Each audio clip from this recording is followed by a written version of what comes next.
Alas 12 na po. Oo. Kahapon at ngayon medyo namili po ako. Ang dapat bibiling ko lang po talaga ay gum tape. Napamili po ako na sobrahan na naman ako. Ano naman yan? Ano naman nasasabihin sa akin na Junakis ko. Alam, ano po dito, Ubong Yasumi, Kodomo no Hi. Hindi ko alam kung Mother's Day ngayon Sunday. Hindi ko alam, hindi ko pa na ano.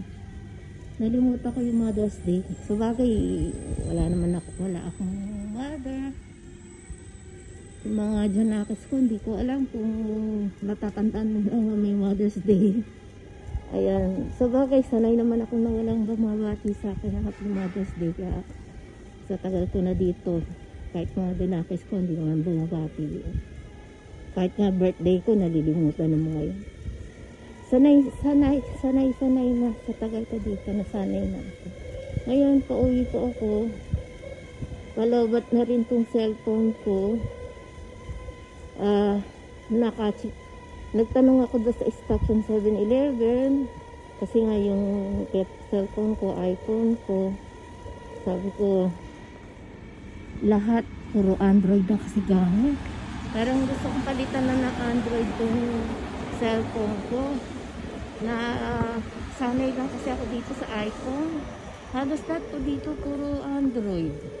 Parang nakakahiya na gamit ng itong brand na to. Nakakahiya. Kung ano lang, nasanay lang po ako since 2013 yata o 2014. Sanay na ako, sunod na. Pakita ko lang sa inyo ang kagandahan at kapangitan neighbors. Walang pakialaman kung maganda o pangit. Kung natatandaan nyo, yung lumang apartment po dito ay giniba na po. Wala na po siya.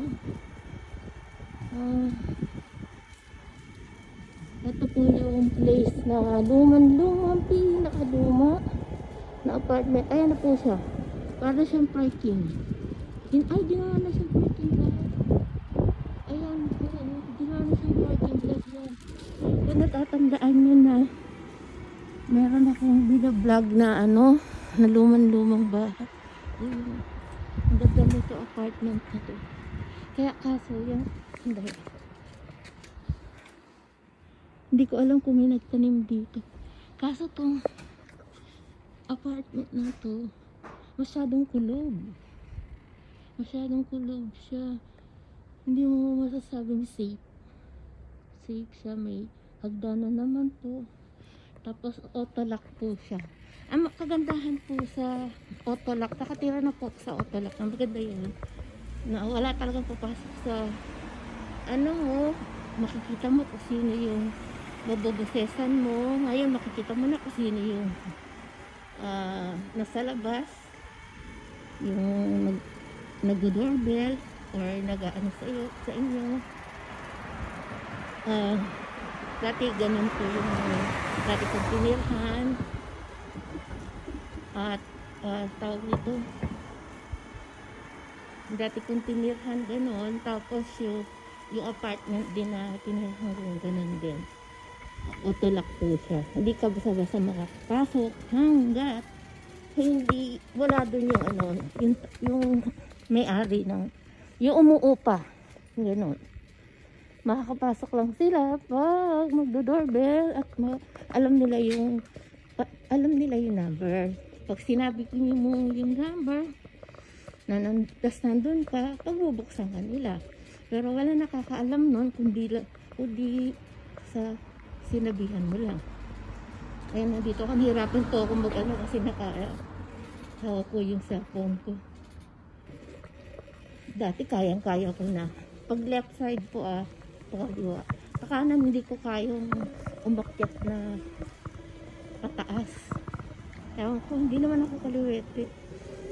Pero kung maglaba po ako kaliwa. Tapos dito na sa cellphone. Ito ko, hawak ko kaliwa. Ito kanan ng hawak ko cellphone. Kaya yung anak ko kaliwa kanan nagsusulat. Kaya ang pangit ng sulat. Sumigan. Ngayon pumapangit ako kung nagsulat.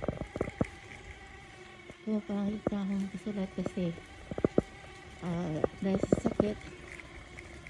Ayun. Nakahilera na yung mga basura. Ayan. Yung basura po dito. Parang may umalis dito sa apartment na tinitihan ko. Ayan po, nagtatapon. Ano kaya tinapon dito? Ayan po, dito lang. Thank you for watching. Andito na po ako. Ayan sa third floor. Mukhang nagbakasyon yung mga tao dito o tulog na. Kasi alas 12 na. Mukhang may trabaho sila. Pero holiday po. Holiday po.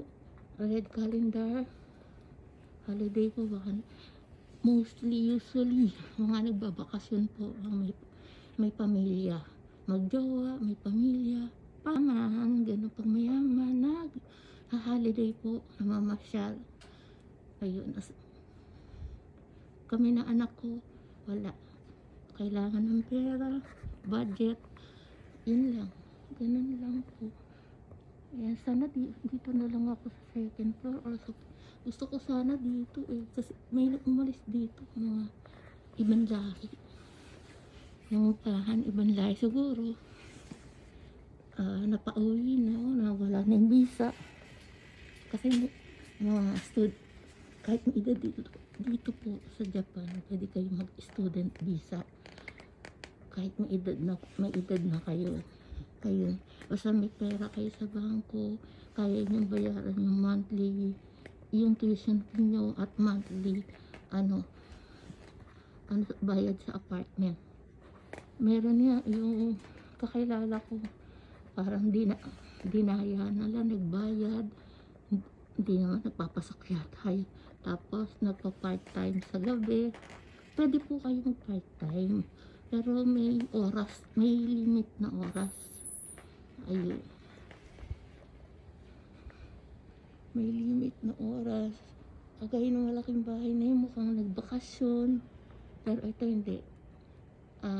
Anak niya yung may bagong bahay dyan eh. Wala yung sasakyan. Kaya siguro nagbakasyon. Ayun. Ang aking daily life vlog. Thank you for watching. And please don't forget to subscribe my channel. Ang pangit nung to subscribe my channel, babush.